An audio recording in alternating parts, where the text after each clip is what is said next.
Cutting और सिलाई का काम सीखने के लिए हमारे YouTube चैनल को सब्सक्राइब करें।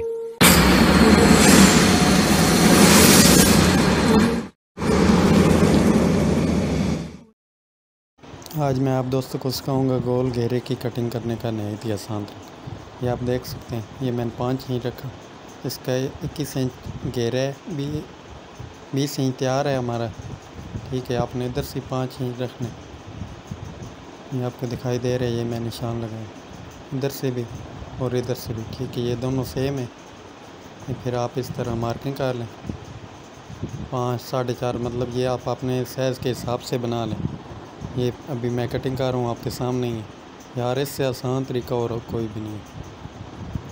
अगर आप दोस्तों को हमारी ये वीडियो पसंद आए तो आप हमारे चैनल को सब्सक्राइब करें, वीडियो को लाइक करें। ये आपके सामने ही है यार, इससे आसान तरीका और मुझे कोई भी नहीं लगा। ठीक है, आप दोस्तों के साथ किसी ने शेयर किया हो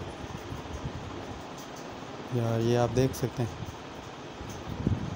ये फिर आप जैसे मतलब आपको जो सी शेप पसंद है, मगर ये एक इससे बेहतरीन तरीका भी कोई नहीं। ये आप देख सकें माशाल्लाह कितना प्यारा। वीडियो को लाइक शेयर करें।